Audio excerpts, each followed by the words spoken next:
First, the talks on the new trade agreement. We had hoped to conclude a Canada-style free trade agreement before the transition period ends on the 31st of December this year. But as things stand, that will not now happen. We remain absolutely committed to securing a Canada-style FTA, but there does need to be a fundamental change in approach from the EU if the process is to get back on track. And I've come to the House at the first available opportunity to explain why and how we've reached this point. Mr. Speaker, we've been clear since the summer that we saw the 15th of October, last Thursday, as the target date for reaching an agreement with the EU. The Prime Minister and the Commission President, Ursula von der Leyen, agreed on the 3rd of October that our negotiating team should work intensively to bridge the remaining gaps between us. And we made clear that we were willing to talk every day. But I have to report to the House that this intensification was not forthcoming. The EU was only willing to conduct negotiations on fewer than half the days available and would not engage on all of the outstanding issues. Moreover, the EU refused to discuss legal texts in any area, as it has done since the summer. Indeed, it's almost incredible to our negotiators that we've reached this point in the negotiations without any common legal texts of any kind. And then, on October the 15th, the EU heads of state and government gathered for the European Council. The conclusions of that council reaffirmed the EU's original negotiating mandate. They dropped a reference to intensive talks that had been in the draft, and they declared that all future moves in this negotiation had to be made by the UK. Although some attempts were made to soften this message by some EU leaders, the European Council reaffirmed those conclusions as authoritative on Friday. This unfortunate sequence of events has in effect ended the trade negotiations because it leaves no basis on which we can actually find agreement. There's no point in negotiations proceeding as long as the EU sticks with this position. Such talks would be meaningless and would take us no nearer to finding a workable solution. And Mr. Speaker, that's the situation we now face. That's why the Prime Minister had to make it clear on October the 16th that the EU had refused to negotiate seriously for much of the last month or so. The EU had now, at the European Council, explicitly ruled out a free trade agreement with us, like the one that it has with Canada, and therefore this country should get ready for the 1st of January 2021 with arrangements that are more like Australia's, based on simple principles of global free trade. Now, if the EU wants to change this situation, and I devoutly hope it will, it needs to make a fundamental change in its approach and make clear it's done so. It has to be serious about talking intensively on all issues and trying to reach a conclusion. And I hope it will. But it also needs to accept that it's dealing with an independent and sovereign country now. We've tried to be clear from the start that we would not be able to reach an agreement inconsistent with that status. And I do not think, Mr. Speaker, that you could accuse us of keeping that a secret. And yet the proposals that the EU has discussed with us in recent weeks, which it presents as compromises, are simply not consistent with our new sovereign status. Certainly not yet. So, Mr. Speaker, while I do not doubt that many on the EU side are well-intentioned, we cannot accept the negotiators' proposals that would require us to provide full, permanent access to our fishing waters, with quotas substantially unchanged to those which were imposed by EU membership. We can't operate a state aid system which is essentially the same as the EU's, with great discretion given to the EU to retaliate against us if it thought that we were deviating from it. And more broadly, we can't accept an arrangement which means that we stay in step with laws which have been proposed and adopted by the EU across areas of critical national importance. So in a nutshell, Mr. Speaker, we've been asking for no more than what's been offered in trade agreements to other global trading countries, such as Canada, terms which, of course, the EU said last year it had no difficulty offering to us. We're not even asking for special favours reflecting our 45 years as a member state, during which we paid in every day more than we took out. Quite the reverse. But even if this new arrangement is impossible for the EU, then I must inform the House that we will be leaving on December the 31st on Australian-style terms and trading on the basis of WTO rules. Now, with just 10 weeks left until the end of the transition period, I have to emphasise that's not my preferred outcome, nor is it the Prime Minister's. We recognise that there will be some turbulence, but we've not come so far to falter now when we are so close to reclaiming our sovereignty. We have to be in control of our own borders, our fishing grounds, we have to set our own laws. We have to be free to thrive as an independent, free-trading nation, embracing the freedoms that flow as a result. So it's important, Mr. Speaker, that I turn to the preparations that we're now intensifying for the end of the transition period. And these apply whether we have a free trade agreement or otherwise, of course. Now, I'm not blithe or blasé about the challenges ahead, particularly given the additional problems that we have dealing with the COVID-19 pandemic. But leaving the EU on Australian terms is an outcome for which we're increasingly well prepared. Ever since the UK decided that it would leave the single market and the customs union on December the 31st, government and businesses alike have been working hard to prepare for the new procedures that were the inevitable result. And I'd like to congratulate businesses for the resourcefulness they've shown so far. And we want to work with them so that they continue responding as energetically, flexibly and imaginatively as possible to the challenges of change. And we also want to work with them to prepare for the opportunities ahead, including those stemming from our new free trade deals, such as the agreement with Japan, struck by my right honourable friend, the Secretary of State for International Trade, which of course grants us far more favourable access to the world's third biggest economy than we had as an EU member. And I'd also like to put on record my particular thanks to the road haulage industry, customs intermediaries and others for their constructive engagement with government, including at our extensive roundtable last week. Now, this week, the Prime Minister and I will be speaking again to business leaders to discuss preparations for life outside the EU. We'll continue to listen to their concerns and we will redouble our efforts to help them to adjust and prosper. And of course, the XO Cabinet Committee, which meets daily, will intensify its operational focus on business readiness. We continue to work closely with our partners in the devolved administrations because we want to ensure that every part of the UK is ready for the end of the transition period. And in these final 10 weeks, we're also intensifying our public information campaign. Every firm will find the information it needs on new rules which govern trade between Britain and the EU on gov.uk/transition. And today, HMRC is writing to 200,000 traders that do business with the EU to reinforce their understanding of the new customs and tax rules. We're also putting in place IT systems to help goods flow across borders. We're giving business access to customs professionals to help with new ways of working. And we've also planned how to fast-track vital goods in the first few weeks to get round EU bureaucracies. We've already published and indeed updated our border operating model. We've announced £705 million worth of investment in jobs, infrastructure and technology at the border. And we've also strengthened our maritime security to protect our fishing fleets and safeguard our seas. And in addition, Mr. Speaker, to the steps that we're taking, we're also continuing our work with the EU in the Withdrawal Agreement Joint Committee. And I'd like to update the House on its latest meeting, which took place earlier this morning. Coming only 3 weeks after the last meeting, I'm pleased to report that in this forum, the approach from the EU is very constructive. There's a clear imperative on both sides to find solutions, and we remain committed to working collaboratively with the EU through the Joint Committee process. At our last meeting in Brussels, I agreed with my co-chair, Vice President Šefčovič, that we would intensify discussions to implement the withdrawal agreement, primarily around citizens' rights and the NI Protocol. Our officials have since held numerous sessions, and today in London, I reiterated the UK's commitment to upholding all our obligations under both the withdrawal agreement and the Belfast Agreement.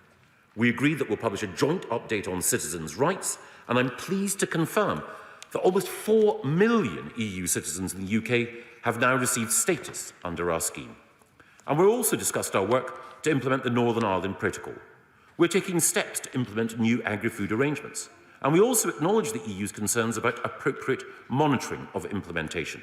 We now have a better understanding of their requests and the reasoning behind them. And we've confirmed that the specialised committee will work intensively in order to ensure that we can make progress in this area and also with respect to Gibraltar and the sovereign base issues. Now, a lot remains to be resolved before the end of December, but we have made substantial progress on implementation.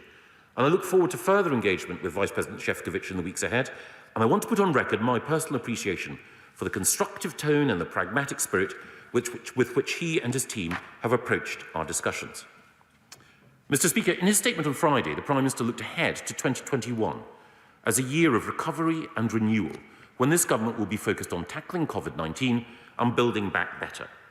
We're getting ready to do now what the British people asked of us, to forge our own path and not to acquiesce to anyone else's agenda. And on the negotiations, our door is not closed. It remains ajar, and I very much hope the EU will fundamentally change its position. But come what may, on December the 31st, we will take back control. And so, Mr. Speaker, I commend this statement to the House. Now come to Shadow Minister Rachel Reeves. Thank you, Mr. Speaker, and can I thank the Minister for advance sight of his statement this afternoon. At the last general election, the Prime Minister said that he had an oven-ready deal, ready to go. The withdrawal agreement was the starter course, but we're still waiting for the main meal, a trade agreement with the European Union. At the weekend, the Right Honourable Gentleman was reminded of some of his previous remarks in 2016, when he assured the country, the one thing that will not change is our ability to trade freely with Europe. Even at this late stage, Mr. Speaker, Labour expects the government to reach an agreement with the European Union that honours that commitment. It is a question of competence and it is a question of trust. It is what this government promised the British people. Of course, we were supposed to have a deal by now. This is the third deadline that the Prime Minister has set himself, and it's the third deadline that the Prime Minister has missed. Initially, he said that a deal with the EU would be sorted by July, and then he said September, and then he said last week. Will the Right Honourable Gentleman explain to the House why the government finds it so hard to meet its own deadlines and so hard to achieve its own promises? Yesterday, when the Minister toured the television studios, he was asked what the chances were now of securing a deal, and he said it was less than two-thirds.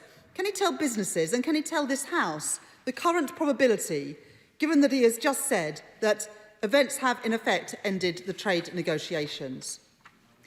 Over the last 3 days, we have heard more posturing than solutions, more excuses than explanations. Mr. Speaker, it's time for the government to take responsibility. Now, of course, everyone needs to prepare as best they can.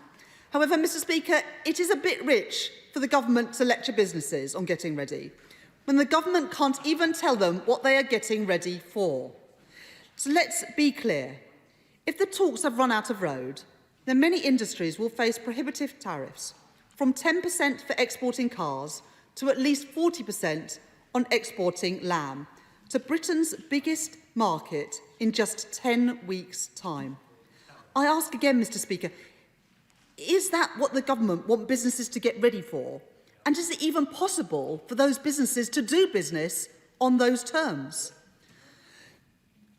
The Minister will remember, the Right Honourable Gentleman will recall that I raised the concerns of the car manufacturing industry on the 1st of October at Cabinet Office Questions, and the possibility of tariffs, but also on rules of origin.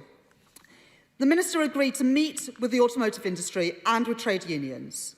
The SMMT and Unite followed up with a joint letter on the same day, the 1st of October. However, Mr. Speaker, I am now informed that 18 days later, that letter has not been replied to and that meeting has not been happened.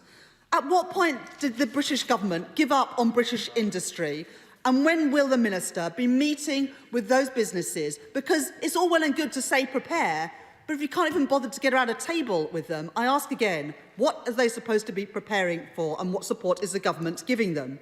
Now, the Minister in his statement today thanked the road haulage industry for their efforts. You'll also remember, Mr. Speaker, at Cabinet Office Questions, the Minister said that the road haulage industry had been far from constructive. So I welcome the thanks he gave them today. But earlier this month, I was with a haulage firm, with my right honourable friend, the member for Hull West and Hessel in Hull. It was a fantastic business established over 100 years ago. And yet they don't know how many of their fleet of lorries will be able to operate in the EU come the 1st of January. How, Mr. Speaker, and how, Minister, are they supposed to prepare for that?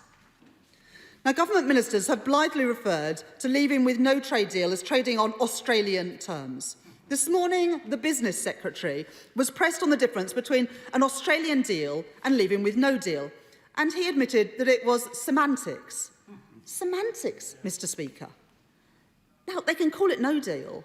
They can call it an Australia deal. They can call it a Narnia deal, as far as I'm concerned. But let's be honest about what that means. And let's be honest about how damaging it is for this country.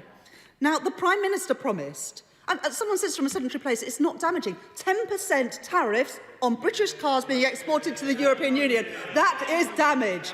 40% tariffs on lamb being exported to the European Union. That is damage. And if any member wants to stand up and tell their constituents, tell British industry and tell British farming that that is not damaging, be my guest. But it is not the truth. Now, the Prime Minister promised the UK would prosper mightily without a trade deal with the EU. So given that confidence, will the government publish its full economic impact assessment on the implications if no trade deal is achieved, broken down by industry and broken down by the regions and nations of our United Kingdom? It may at least help us to understand what we're supposed to be planning for. And while the government lectures businesses about being match fit, the government's own preparations are badly off pace. So let's look at those. In late July, the government announced £50 million of funding for customs intermediaries. Could the Minister update the House with how much of the fund businesses have drawn down and the latest figures for the number of customs agents trained up to be ready for the 1st of January? The government have given authorisation for a number of lorry parks. So how many of these inland border facilities, as the Minister likes to call them, has been started work on, and how many are now completed? Of the IT systems needed, can the Minister list how many are on track, and whether the crucial goods vehicle movement system has been tested with all haulage businesses? The Minister mentions business preparedness, so let me just touch on that. What is happening in terms of security and what is happening in terms of data sharing? I'll just conclude, Mr. Speaker. This government must deliver a deal which provides guarantees and safeguards on workers' rights, environmental standards and animal welfare, protect jobs and do nothing to jeopardise the Good Friday Agreement. This was all promised last year. Time is short, so my message to government is blunt. Stop posturing, start negotiating and deliver the deal that you promised to the British people. Go. I'm very grateful to the Honourable Lady for her questions. She made the point that with respect to an oven-ready deal, that the withdrawal agreement, of course, was concluded happily and voted on by this House of Commons. And so we had a deal which many on those benches opposed, but a deal which now means that our destiny is certain, that we are fulfilling the wishes of the British people in the same way as 52% of the population of the United Kingdom and 53% of the population of Leeds West, her own constituency, voted to leave. We will leave. We were honouring our commitment to the British people. She also was kind enough to refer to some of the past statements that I'd made, which were quoted on the television briefly at the weekend. I have to say, and this is no reflection on her, but if she's going to talk about past statements, she'd better clear that with the Leader of the Opposition, who in the past has simultaneously favoured EU membership, then said he would accept the referendum where we left, then said that we needed a second referendum in order to satisfy the first, then said we should have an extension on our membership of the European Union in the transition period, and now is silent on all of those questions. It's a statement on the government policy, not the policy of the opposition. Minister Gove. Yes, I was merely pointing out, Mr. Speaker, that we had an oven-ready deal, and on the Labour side we had an indigestible dog's breakfast and a Leader of the Opposition who will not eat his words. The Honourable Lady also asked about the various deadlines. Those deadlines are deadlines that the UK government has set, but the EU have not met. In any negotiation, both sides have to honour their commitments. And as I pointed out in my statement, and the Honourable Lady did not, of course, acknowledge this, we were available to talk every day in the weeks preceding the European Council, and the European Union were not.